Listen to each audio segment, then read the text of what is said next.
Ser Podcast. Saludos, soy Antonio Martínez y estás escuchando el podcast de Sucedió una noche colección, en el que reunimos algunos de los mejores reportajes emitidos en Sucedió una noche, el espacio de la SER dedicado al cine clásico.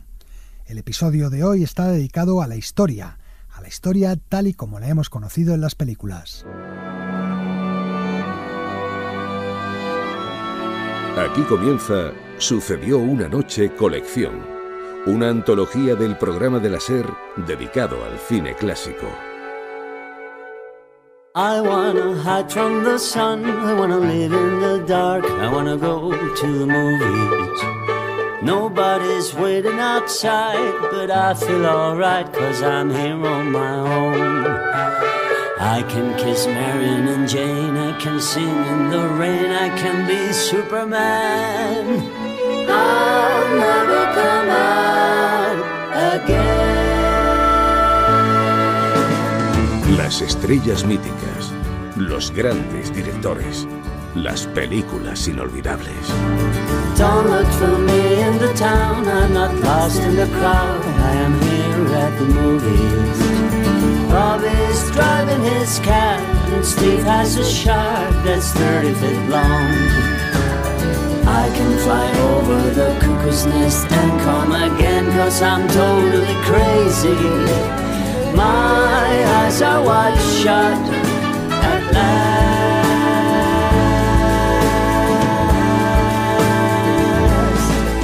Dirige y presenta Antonio Martínez. Saludos y bienvenidos a Sucedió una noche colección. En este especial venimos dispuestos a hacerle la competencia a nuestros compañeros de Ser Historia. Eso sí, siempre desde una perspectiva cinematográfica, contando los hechos tal y como los hemos visto reflejados en las películas. Por ejemplo, vamos a recordar a uno de los personajes más famosos de la nación Apache. Es ese feo y sanguinario Apache, Jerónimo. Jerónimo, buen nombre para un verdugo. Ha salido de su reserva. Se levantó en armas. Os contaremos también cómo ha reflejado el cine uno de los episodios más famosos de nuestra historia, el 2 de mayo de 1808. ¿Vienes de Madrid? Sí, allí estaba cuando el 2 de mayo. Me batí en el parque de Monteleón, junto a los artilleros. Debió ser terrible. Sí, pero hermoso. Las manolas del barrio de la Puerta de Toledo recibieron a pedradas a los coraceros. Los majos entraban agazapados y herían a los caballos con sus navajas en el vientre. Vamos a repasar la historia de la carrera espacial que llevó al hombre a la Luna. Houston, aquí base de la Tranquilidad. El Eagle ha alunizado. Recibido, Tranquilidad. Están en la Luna. Y os contaremos también lo que hemos aprendido en las películas sobre uno de los personajes más determinantes del siglo XX, Vladimir Ilich Ulyanov, más conocido como Lenin. No es fácil escribir con ecuanimidad sobre Lenin, el líder bolchevique. Es absorbente, frío e impenetrable. Este es el menú histórico que os proponemos para hoy y comenzamos a servirlo ya mismo. I wanna hide from the sun, wanna live in the dark, and I'll never come back. El espectáculo está a punto de comenzar, pero no se alarmen ustedes, no les cobraremos la entrada.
Y entre reportaje y reportaje vamos a escuchar algunas bandas sonoras de películas de corte histórico, como este tema que Ernest Gold compuso para Éxodo de Otto Preminger, película que narraba el nacimiento del Estado de Israel. Pero vamos ya con nuestro primer reportaje, que está dedicado a un personaje que hemos visto en muchas películas del oeste, el indio Jerónimo, jefe de los apaches. Utilizando unas cuantas de ellas, os vamos a contar su historia. ¿Qué sería del western sin los indios, personajes fundamentales en cualquier película del oeste que se precie? Y dentro de los indios hay una tribu que aparece más que ninguna en las películas. Echa hacia atrás los hombros y ergue la cabeza, y cuando te pregunten quién eres, contesta con orgullo: soy un apache, y todos callarán.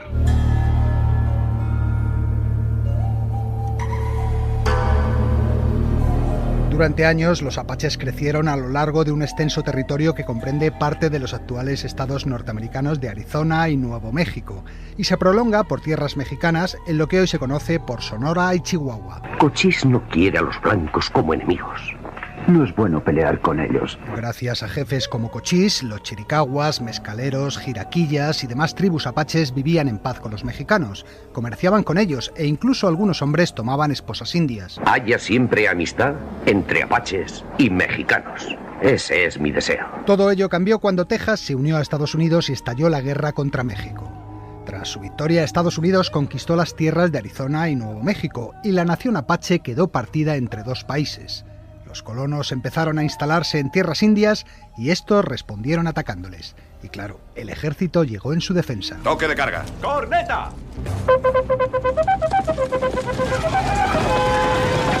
Comenzaron así las llamadas guerras apaches, que acabaron con la derrota de los indios, que fueron confinados en reservas. Un destino que no todos aceptaron. Las personas que veo aquí no me parecen apaches. ¿Qué han hecho de vosotros? Al menos estamos vivos. ¿Esto es vivir? El líder de estos rebeldes que se negaban a ir a la reserva se llamaba Goyalé, que en chiricahua significa el que bosteza. No es extraño que aceptara encantado el apelativo que le pusieron los mexicanos, un nombre que surgió tras una escaramuza en la que perecieron decenas de soldados mexicanos, no sin antes invocar a su patrón, San Jerónimo. ¡Jerónimo!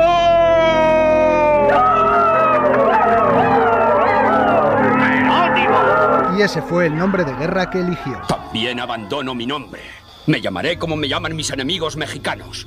Desde hoy me llamaré Jerónimo. El odio que sentía Jerónimo hacia los blancos le venía de lejos. Cuando era joven, yo tomé esposa. Vivíamos en estas montañas. Los soldados mexicanos vinieron y la mataron. La mataron a ella y a mis dos hijitas. Desde entonces me estoy vengando.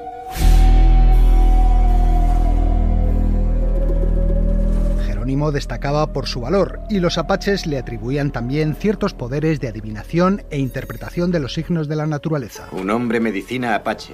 Los apaches creen en su poder, es una especie de espíritu que llevan dentro. A pesar de ser un líder, Jerónimo nunca llegó a ser jefe de los apaches, precisamente por su carácter indómito y salvaje. Yo conocí a Cochise. Era un rey. Conocí a Vittorio, un orgulloso líder. Y conozco a Jerónimo. No quiere dirigir, gobernar, ni ser sabio. Solo quiere luchar. Jerónimo se convirtió en una pesadilla tanto para los colonos como para los ejércitos mexicano y estadounidense. Esos perros están llenos de apaches. Han quemado las casas de todos los ranchos. Anoche tuvo un encuentro con ellos. Dice que están capitaneados por Jerónimo. Sus ataques comprometían a las otras tribus apaches que habían aceptado la paz. Mi hermano blanco me habló del ataque a una diligencia de blancos. Fue Jerónimo. Le seguimos 2 días, pero pudo cruzar a México. Bien. Desde hoy protegeremos a los blancos que salgan de Tucson y Fort Bowie. Si se rompe esta paz, que sea el blanco quien la rompa. No deben ser indios, ni siquiera malos indios. Y fueron los propios indios los que le obligaron a entregarse. Señor, ¿Jerónimo va a venir a entregarse por las buenas? Es lo que prometió. Un chiricahua no da su palabra a menudo, pero si la da, la cumple. Si tú cumples la tuya. Jerónimo, en efecto, se entregó, pero los americanos no cumplieron su palabra. Les habían prometido tierras fértiles y libertad para cazar en sus territorios, pero en las reservas no había caza y la tierra era pobre. Algunos apaches son buenos granjeros. Otros añoran la antigua vida. Yo no soy buen granjero, Gatewood. Así que ocurrió lo inevitable. Jerónimo se ha escapado de Turkey Creek. Los apaches han huido. Jerónimo se ha llevado la mitad de la reserva. Hombres, mujeres y niños.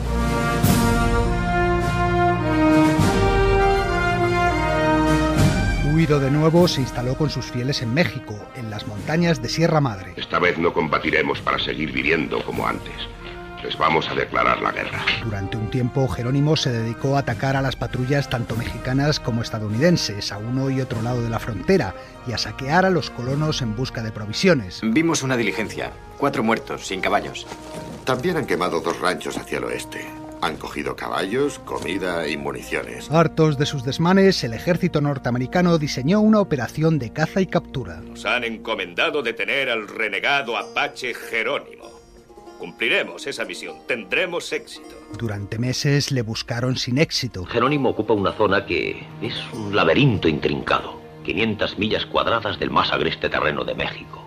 Nuestras patrullas hacen todo lo que pueden. Finalmente, Estados Unidos y México decidieron aliarse en la empresa. Señores, acabamos de recibir permiso del gobierno mexicano para cruzar la frontera en persecución de Jerónimo. 5.000 soldados, la cuarta parte del ejército estadounidense de la época, fueron enviados en su búsqueda, y gracias a la presencia militar los saqueos terminaron. Algunos de los que seguían a Jerónimo se entregaron y volvieron a la reserva. Está bien claro que el hambre los acosa, no reciben suministros y no pueden tener muchas municiones. Es una situación desesperada. Entonces, ¿por qué no se rinden? Pero finalmente la realidad se impuso y el indio enterró el hacha de guerra. El 4 de septiembre de 1886, Jerónimo y 34 hombres, mujeres y niños chiricahuas se rindieron al general Nelson Miles. Mientras entregaba sus armas, Jerónimo dijo simplemente: en un tiempo me movía como el viento, ahora me rindo, y eso es todo. Los apaches fueron trasladados a una reserva en Florida, pero a su líder le llevaron a Sonora. ¿No lees los periódicos? A Jerónimo le han metido en la cárcel. Jerónimo pasó 3 años en prisión condenado a trabajos forzados. Después fue llevado a Oklahoma, prohibiéndole expresamente salir del estado y volver a reunirse con su pueblo. Jerónimo. Lo tendré bien domado en un par de días. Y Jerónimo, en efecto, acabó domado. En Oklahoma se hizo granjero y se convirtió al cristianismo. Fue exhibido como una atracción cultural en la Exposición Universal de San Luis de 1904 y participó en el desfile inaugural del presidente Theodore Roosevelt. Bien, señor Jerónimo, si pudiera usted... ¿Dónde está su vestido? Su ropa ceremonial está... menos mal. Cámbiese en el hotel. Usted desfilará a la cabeza de los indios salvajes, señor. En estos años también dictó su autobiografía el escritor y coronel del ejército Stephen Barrett, y lo hizo en español, la otra lengua que dominaba además del chiricahua, ya que apenas hablaba inglés. Pobre y alcoholizado, Jerónimo ganaba algún dinero posando para fotografías o atendiendo a los curiosos que le veían como un mito del Far West. Señor, ¿me firma un autógrafo? Besu Ansoy. Disculpe, no le entiendo. 5 pavos. ¿Cómo dice? Que cobra $5 por sus autógrafos. Murió tal día como hoy en 1909, cuando borracho se cayó del caballo junto a un arroyo y pasó toda la noche metido en el agua helada, muriendo al poco de pulmonía. El gran Jerónimo. Yo creo que no eres más que un bastardo asesino rojo. En el cine hemos visto a Jerónimo como villano muchas veces, pero también como héroe, el símbolo de la resistencia de los indios. Brindemos por el indio Jerónimo. Él sí es un tío grande. Y una curiosidad para terminar. Ese grito que pronuncian muchos paracaidistas al saltar... ¡Jerónimo! Ese grito nació también con el cine, cuando en 1940, después de asistir la noche anterior a una proyección de la película Venganza India, que giraba en torno a la captura de Jerónimo, un grupo de paracaidistas lo utilizó para animarse en el salto, recordando el coraje y el valor del último guerrero indio que luchó contra el ejército norteamericano.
Este tema, compuesto por Miklos Rozsa, pertenece a la película Lady Hamilton, protagonizada en 1941 por Laurence Olivier y Vivien Leigh y dirigida por Alexander Korda.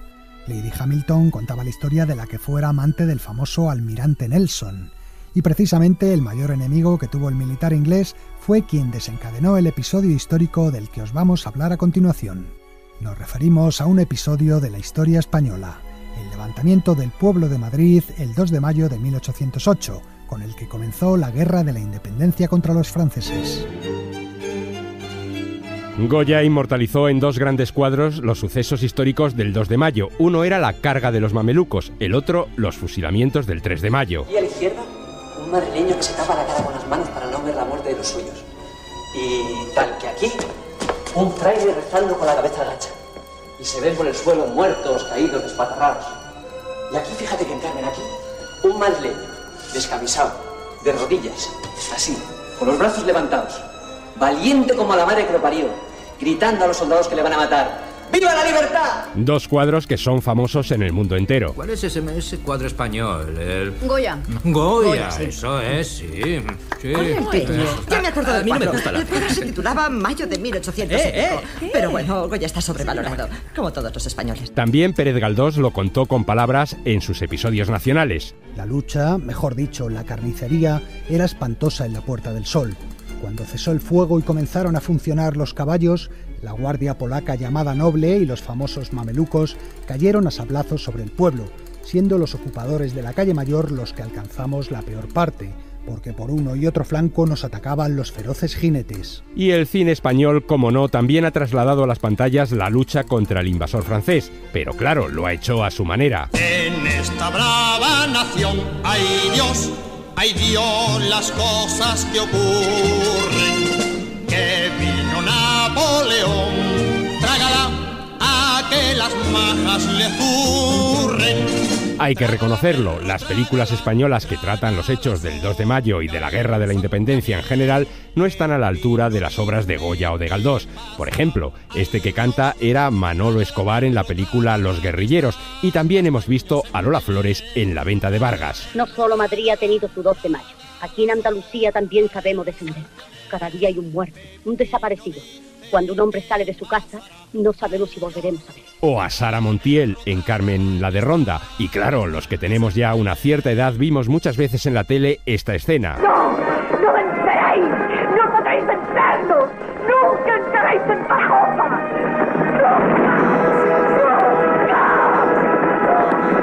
Era Aurora Bautista en Agustina de Aragón defendiendo a cañonazos las murallas de Zaragoza.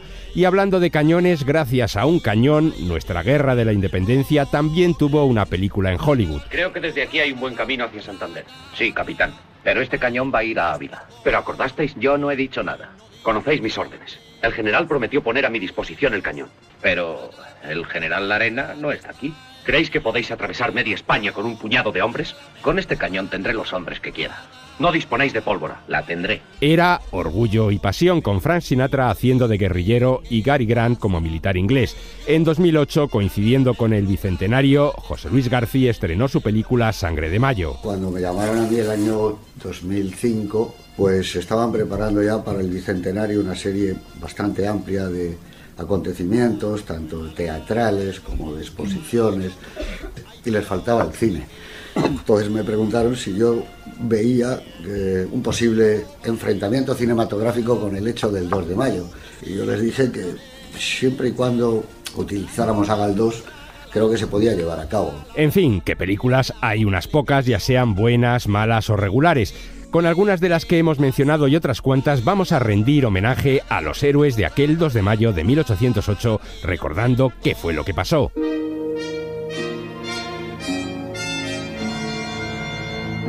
El año 1808 había comenzado muy agitado en la política española. Los reyes Carlos IV y María Luisa de Parma y el primer ministro Godoy estaban enfrentados al príncipe de Asturias, el futuro Fernando VII. Almirante de España y de las Indias y Alteza Serenísima. ¿Cómo puede ser Godoy Alteza Serenísima si no es heredero de la corona? Parece una provocación.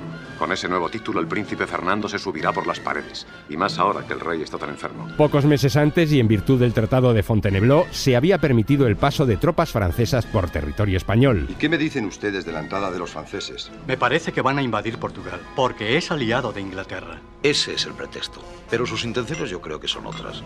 Después de merendarse a media Europa, ahora le toca el turno a España. Los franceses controlaban varias ciudades de la península ibérica. Eso indignó a la gente y a los partidarios del príncipe Fernando, que se fueron haciendo cada vez más fuertes. Godoy. Manuel.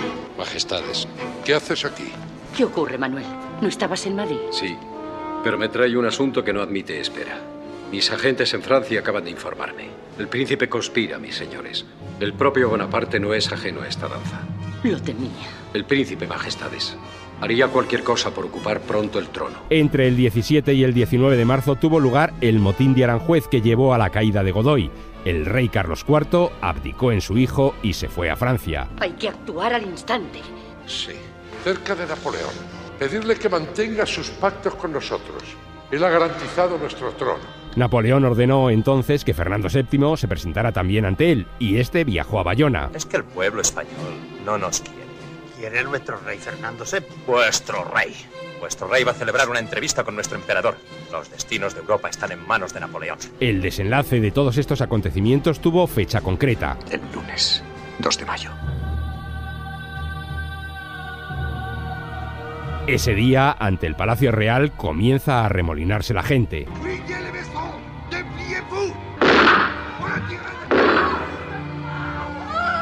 Ese es el detonante. Pronto las calles de Madrid se convierten en un campo de batalla. Se llevaban a Bayona al infante don Francisco de Paula y el pueblo lo ha impedido. Los franceses disparan sobre los nuestros. A las 10 de la mañana muere el primer soldado francés. Los madrileños emplean las armas que tienen a mano: navajas, macetas, agua y aceite hirviendo. Poco después de las 11 tiene lugar la carga de los mamelucos en la Puerta del Sol.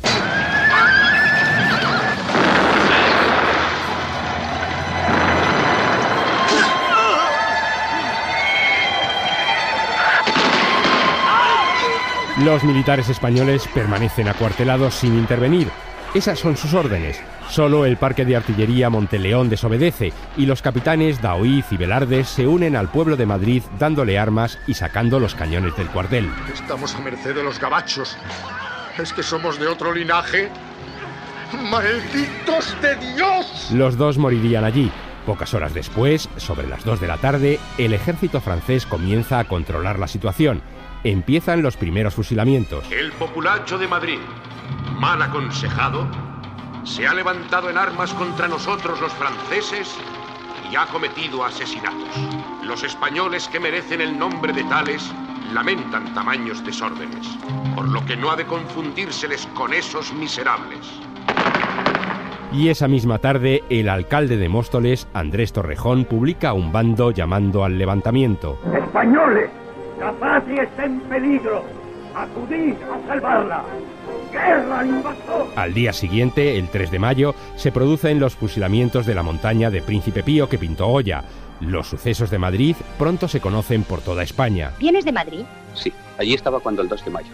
Me batí en el parque de Monteleón, junto a los artilleros. Debió ser terrible. Sí, pero hermoso.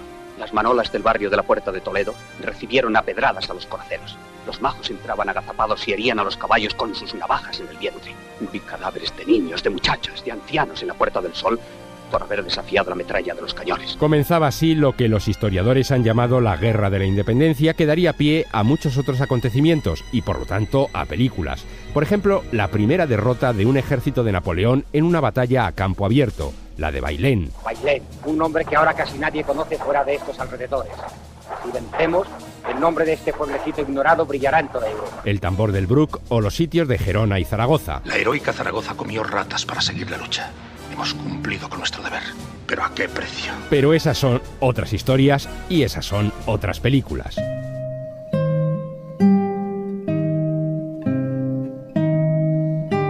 El levantamiento del 2 de mayo se ha mostrado en el cine y la televisión. Sin embargo, la mirada de ningún director podrá estar nunca a la altura de la mirada de Goya, que retrató como nadie el horror y el heroísmo de aquella jornada, probablemente porque supo centrarse en los verdaderos héroes de aquel 2 de mayo de 1808. He pensado en 2 cuadros para adornar la entrada del rey Fernando en Madrid. Sí, valerosas hazañas de nuestra gloriosa guerra. Excelente. ¿Y a qué héroes piensa usted perpetuar? ¿Al general Castaños? ¿A la Oiz y Velarde? ¿A Palafox? A todos y a ninguno, señor. Al pueblo llano.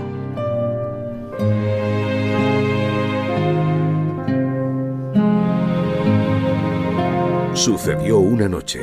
El cine clásico en la SER.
Esta música es obra del compositor italiano Nino Rota y pertenece a la película El Gattopardo, dirigida por Luchino Visconti en 1963. El Gattopardo contaba la historia de una familia en los años del Risorgimiento, que a mediados del siglo XIX llevó a la unificación de los distintos estados que existían en la península itálica para dar lugar a la nación que hoy conocemos como Italia.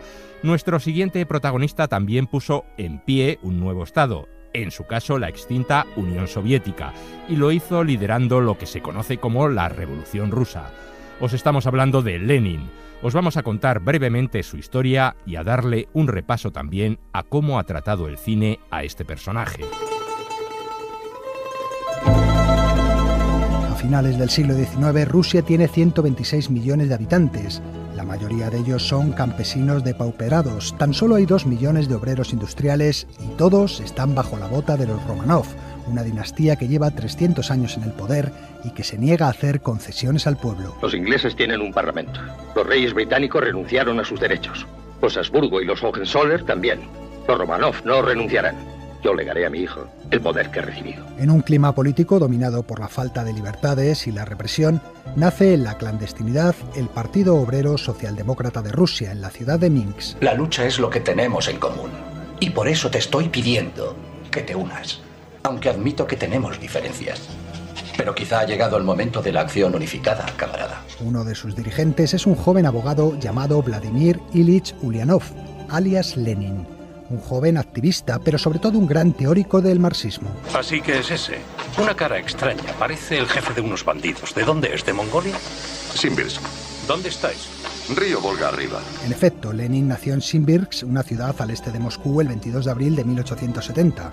Su vida tuvo un punto de inflexión a los 17 años, cuando su hermano mayor, un estudiante universitario, fue arrestado y ejecutado por formar parte de un grupo que planeaba atentar contra el zar Alejandro III. Era mi modelo, por su compromiso y su carácter, pero no en política.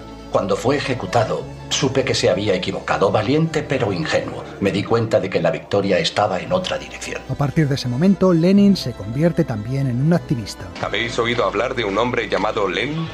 Yo sí, yo le conocí. En un mitin, en la fábrica. Ilegal. Como resultado, es detenido y deportado a Siberia. ¿No eres un prisionero político? Sí. Oiga, en Siberia está muy lejos. A 6 semanas de aquí. Allí pasará 3 años. Tras su liberación se marcha a Múnich, donde crea un periódico clandestino que anima a unirse a todos los marxistas europeos. Lo ha escrito Lenin. ¿No quiere leerlo? Ya lo he hecho. Es maravilloso. En 1903 va a tener un papel clave en el cisma del partido, erigiéndose en líder de la facción bolchevique, que propugna una revolución real y completa, en contraposición a la facción menchevique, más liberal y partidaria de las reformas. La mayoría de nuestros socialdemócratas han traicionado el socialismo. Nosotros queremos construir el mundo de nuevo de la única forma posible, con la toma del poder por parte de la clase obrera y los campesinos que viven en la miseria, con la mayor revolución obrera de la historia de la humanidad. Mientras tanto, en la madre Rusia, el pueblo se muere de hambre. En En 1905, decenas de miles de personas en San Petersburgo marchan hacia el Palacio de Invierno, donde el zar está de visita para pedirle pan y reformas sociales, pero lo único que reciben es sangre y fuego. ¡Venimos en son de paz! ¡Queremos ver al zar! ¡Apunten! ¡Fuego! Más de 1000 manifestantes son asesinados y varios miles heridos. Ha sido una carnicería.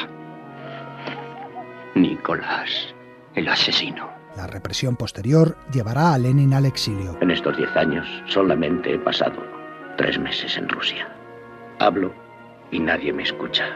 Escribo y nadie me lee. No es cierto, en esos años escribe algunas de sus obras más importantes que van perfilando su pensamiento político. Pero mientras tanto en Europa ha estallado la Primera Guerra Mundial y Rusia se enfrenta a Alemania. Tras varios años de guerra, el pueblo ruso está hambriento y exhausto del esfuerzo bélico y pide la paz. ¡No más tropas! ¡Sigue enviando hombres a la muerte! ¡Por Artur ha caído y Nicolás va a mandar más hombres! Lenin ve en el descontento por la guerra la oportunidad de convertirlo en el germen de su revolución, pero está atrapado en Suiza y no puede regresar. En Rusia, el zar Nicolás es obligado a dimitir y le sustituye en el poder el gobierno provisional de Kerensky, formado por partidos liberales burgueses. Han depuesto al zar por un príncipe de sangre azul. ¿Y qué hacen los mencheviques? Juegan con una farsa de revolución. A ese Kerensky le conozco bien. Nacimos en el mismo pueblo, miserable. Es un maldito bastardo que lo ha calculado todo mal. Un maestro del oportunismo. Por fin Lenin regresa a Rusia a bordo de un tren alemán. En la estación de Petrogrado le reciben cientos de seguidores. ¡Revolución ahora! ¡Paz! ¡El poder para los soviets! Lenin comienza entonces su campaña de acoso y derribo del gobierno. Cuando el nuevo gobierno os habla con suavidad y os hace promesas, os está engañando. De él no conseguiréis más que guerra, hambre y terratenientes, y lo que vosotros necesitáis es paz, pan y tierra. Una campaña que culminará en octubre de 1917 con la revolución bolchevique. Los bolcheviques han tomado la estación, el telégrafo, los bancos. ¿Cuántas fuerzas tienen? Si tuviéramos tropas, ¿cuántas harían falta para someterlos? Un regimiento bastaría, pero no tengo un regimiento en el que pueda confiar. Kerensky huye y Lenin toma el poder. El gobierno ha caído. Ahora vamos a empezar el orden socialista. En ese orden socialista el cine tendrá un papel esencial como un arma más del combate revolucionario. Lenin piensa que las películas deben convertirse en el medio de propaganda e información más eficaz para las masas, sobre todo en un país en el que la mayoría de la población es analfabeta. Nuestro cine no es un medio de pacificación, sino una acción de combate. Nuestro cine es ante todo un arma cuando se trata de un enfrentamiento con una ideología hostil. Es una herramienta cuando está encaminado hacia su actividad principal, influir y transformar.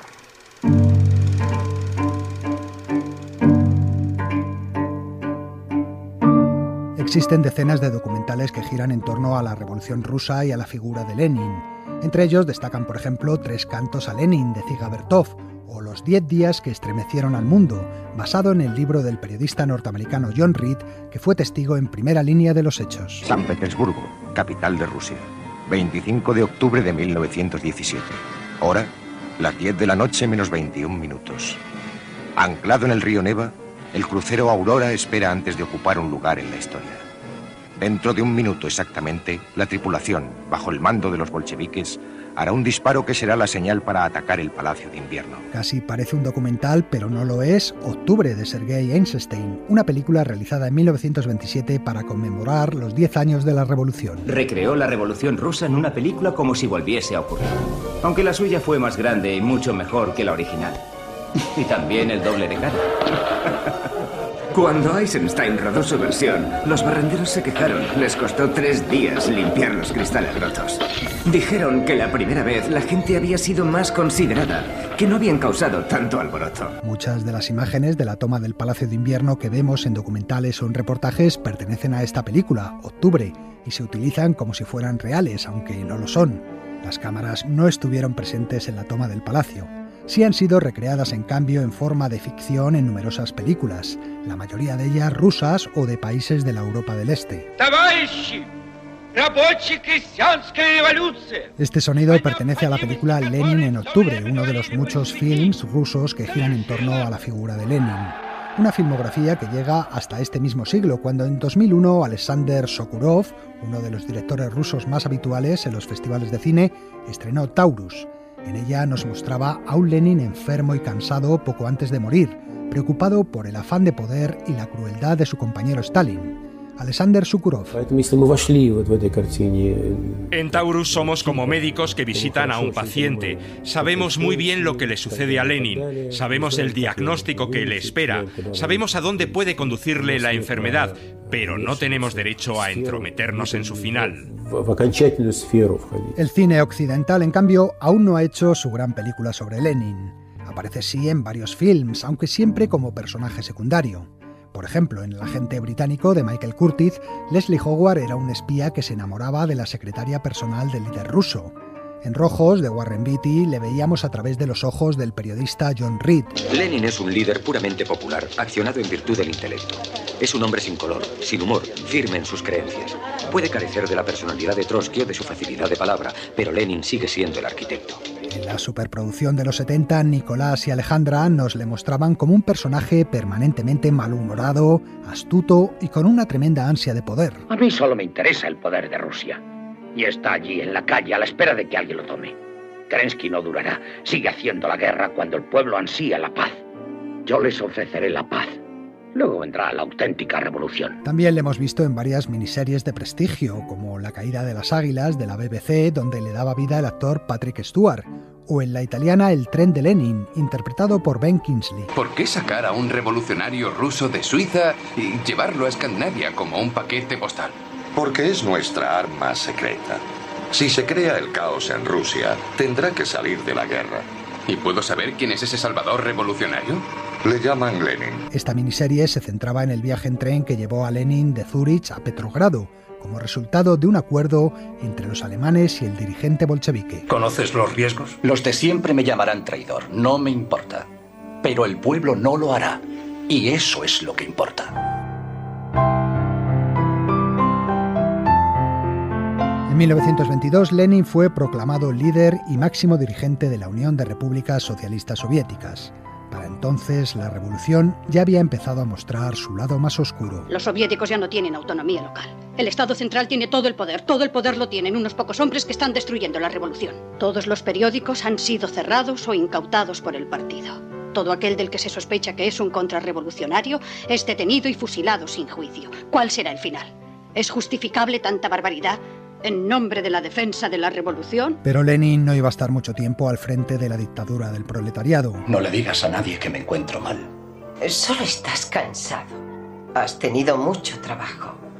No te preocupes. Mis seguidores más fervientes me mirarían con otra luz si supieran que tengo mala salud. Tras sufrir varios derrames cerebrales, falleció finalmente el 21 de enero de 1924. A partir de entonces se convirtió en un mito, el héroe venerado y querido por el pueblo, en contraposición al sanguinario Stalin. Su cadáver fue embalsamado y colocado en un mausoleo en la Plaza Roja de Moscú, y hoy en día todavía se le puede ver allí.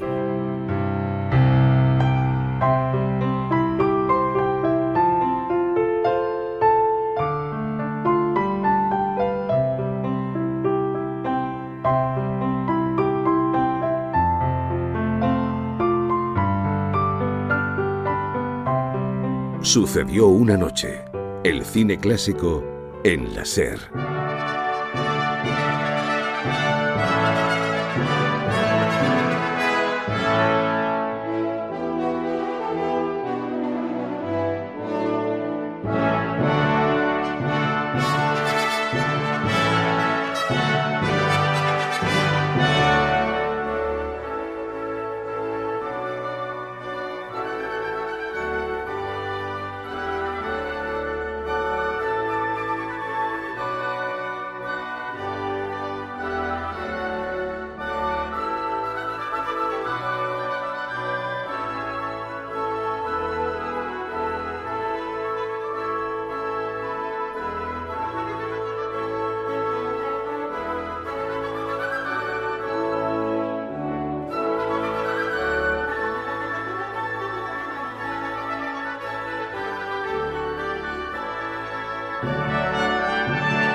música que Alex North compuso para La agonía y el éxtasis, una película dirigida por Carol Reed y protagonizada por Charlton Heston y Rex Harrison, que trata sobre la creación de las pinturas de la Capilla Sixtina y el enfrentamiento que mantuvieron Miguel Ángel y el Papa Julio II.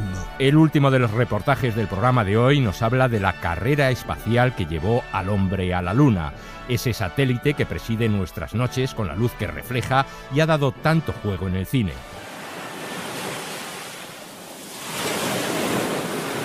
La Luna es el único satélite natural de la Tierra. Refleja la luz del Sol y es responsable del fenómeno de las mareas. En el cine, la Luna es parte imprescindible de muchas películas de terror, pero también de una buena escena romántica. Nunca había visto una luna como esa. Hace que parezcas un ángel. E incluso de la comedia. ¿De qué te ríes? La luna llena que me da ataques de risa y me pongo malo, padre. Es como lo del hombre lobo, pero con la risa. O tú eres gilipollas o es que tienes una alergia. Pero sin duda, donde mayor juego ha dado es en los géneros de aventuras y ciencia ficción, gracias a los viajes espaciales. Ahí vamos, hacia un azul más allá, volando hacia el sol. 30 segundos y combustible normal, oxígeno normal, presión de cabina correcta, el altímetro funcionando. ¡Vamos! ¡Buen viaje, muchachos! ¡Vamos! Fly me to the moon, let me play among the stars. En 1902, el francés Georges Méliès lanzó el primer cohete en la película Viaje a la Luna. Mi padre me llevaba al cine todo el tiempo y me habló de la primera película que vio. Entró en una sala oscura y en una pantalla blanca vio un cohete que volaba hasta entrar en el ojo del hombre de la Luna. Entraba directo en el ojo. La nave, en efecto, iba a estrellarse en un ojo de la pobre Luna y el rey selenita se enfadaba mucho. Fritz Lang, en La mujer en la Luna, nos la describía como un lugar lleno de riquezas. Por cierto, que cuentan que los nazis copiaron de esta película la rampa de lanzamiento de la nave para fabricar luego sus lanzaderas de los cohetes V1 y V2. Pero aparte de este detalle verista, la mayoría de las películas fantaseaban con la imagen tópica que el hombre tenía de la Luna. Piénsalo, Looney. En menos de una hora estaremos en la Luna. Lo primero que voy a hacer es partir un trozo de ese queso verde. Oye, Butch, uno de los propósitos de esta misión es acabar con algunos de esos mitos. En 1950 se estrenó Con destino a la Luna, un título histórico en la ciencia ficción, ya que en esta película se intentaba por primera vez tratar con cierta seriedad el tema de los viajes espaciales. Gracias a ella y a otras películas posteriores, los espectadores empezamos a aprender cosas como la falta de gravedad. Rápido, ponte las botas. ¿Siempre hay que andar con esto? Si no te las pones, te pasarás el día chocando con las paredes y los techos. Que la Luna tenía dos caras. Bueno, muchachos, he estado estudiando este mapa de la superficie lunar y he elegido la cara oscura como lugar de alunizaje. Por tanto, no olvidéis vuestra linterna espacial. O que la superficie lunar y su atmósfera nada tenían que ver con los paisajes de la Tierra. Mirad, hay luna llena. Es tierra llena, gilipollas. ¿No sabes dónde estás? Bromas aparte, las películas hacían cálculos sobre cuándo podría llegar el hombre a la Luna. Y este año de 1980 será recordado como el año en el que un americano pisó la Luna por primera vez. Hasta que un día ocurrió de verdad. Te estamos viendo bajar por la escalerilla. Fíjense en esas imágenes. Estoy al pie de la escalerilla. Las patas de la plataforma del LEM solo se han hundido en la superficie unos 4 o 5 centímetros. Es como si fuera polvillo. Armstrong está sobre la Luna. El 21 de julio de 1969, a las 3 horas 56 minutos, hora española, Neil Armstrong se convertía en el primer hombre en pisar la superficie lunar. Este es un pequeño paso para el hombre, pero un gran salto para la humanidad.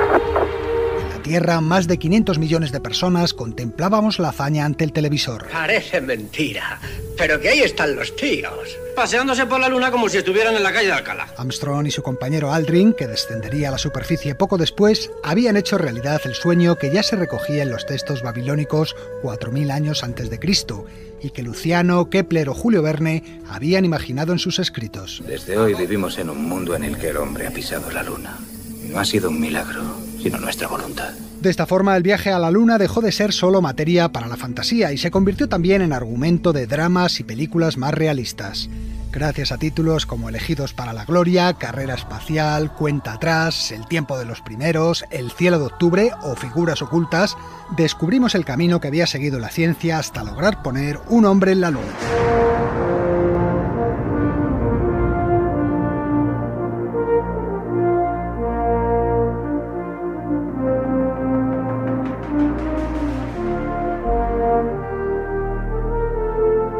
La carrera espacial nace en los años 50 del siglo XX como consecuencia de la rivalidad entre la Unión Soviética y los Estados Unidos. La nación que consiga controlar el espacio controlará el mundo. Los romanos controlaron el mundo porque construyeron carreteras. Después, el Imperio Británico lo dominó porque tenía barcos. Nosotros fuimos poderosos en el aire porque teníamos el avión. Pero ahora los comunistas han tomado posiciones en el espacio exterior. Desde los dos bandos se investiga para poner a punto la tecnología que haga posible enviar naves al espacio. El pistoletazo de salida de la era espacial lo dan los soviéticos el 4 de octubre de 1957, al poner en órbita el satélite Sputnik I. Un lanzamiento que sorprende a los americanos, que no esperaban que sus rivales se les adelantaran. Pudimos haber puesto en órbita un satélite hace un año, si nos hubieran dado luz verde. Ahora tenemos que lanzar algo deprisa y corriendo, como sea. 4 meses más tarde, los americanos lanzan su primer satélite, el Explorer 1. Se crea también la NASA, organismo para desarrollar un ambicioso programa espacial que haga frente a los avances soviéticos. Yo por lo menos no pienso quedarme dormido a la luz de la luna comunista. Pero los rusos van a tomarles de nuevo la delantera. Han lanzado un hombre, es Gagarin. En 1960, Yuri Gagarin se convierte en el primer hombre en el espacio. Creo que deberíamos ser francos, corteses y magnánimos y reconocer que, bueno, los rusos nos han dado una buena zurra, eso es todo. Y no podemos engañarnos a ese respecto, pero ahora que la era espacial ha empezado, creo que va a haber trabajo para todos. Comienza así la segunda fase de la exploración espacial. Las dos superpotencias dotan de todos los recursos posibles a sus respectivos programas espaciales. El presidente Kennedy lanza el reto.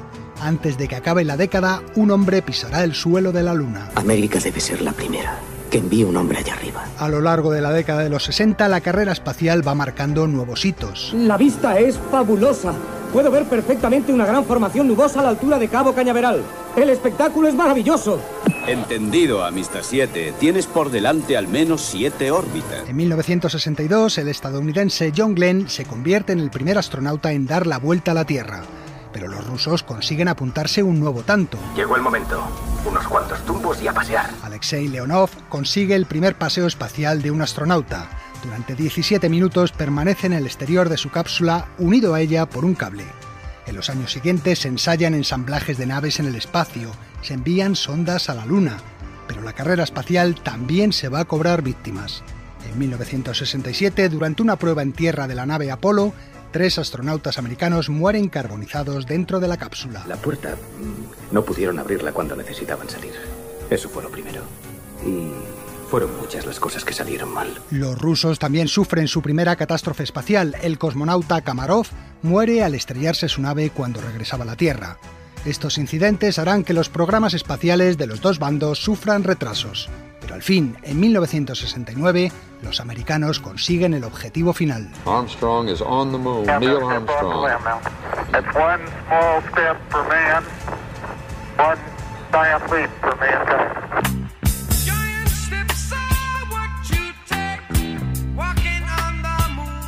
En la actualidad, la carrera espacial ya no parece tanto la lucha entre dos superpotencias como la rivalidad entre dos multimillonarios, Elon Musk y Jeff Bezos, cuyos proyectos espaciales van adquiriendo cada vez una dimensión mayor sin que sepamos muy bien cuáles son sus planes. Saben, tengo grandes planes para ese gran solar. Voy a vender espacio publicitario, imagínese esto, la cartelera más grande del mundo. Haremos una fortuna, ¿eh? El turismo lunar, que parece estar ahora solo al alcance de unos pocos supermillonarios, es posible que en el futuro se popularice y viajar a la Luna y pasear por ella sea el equivalente a unas vacaciones de lujo. Roland, oye, tengo que ir a la cara oculta. Sí, necesito un traje espacial. Tan sencillo como eso, ponerse un traje espacial, coger un vehículo y salir a dar una vuelta. Pero mientras llega ese día, no lo dudéis, si queréis visitar la Luna, no hay mejor manera de hacerlo que a través del cine. La Luna. Andiamo a vedere la Luna. Andiamo.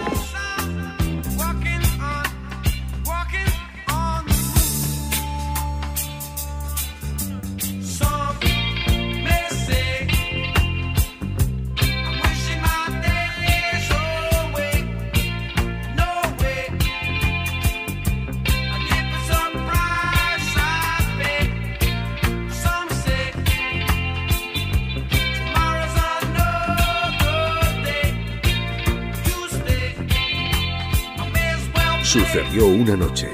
El cine clásico en la SER. Pues esto se ha terminado. Elio Castro y Antonio Martínez hacemos este programa y os esperamos la próxima semana con un nuevo especial de Sucedió una noche colección. Nos vamos con la música que el hace poco desaparecido Vangelis compuso para la película 1492, La conquista del paraíso, que contaba el viaje de Colón y sus carabelas. Y nada más, saludos y hasta la próxima.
Cadena SER.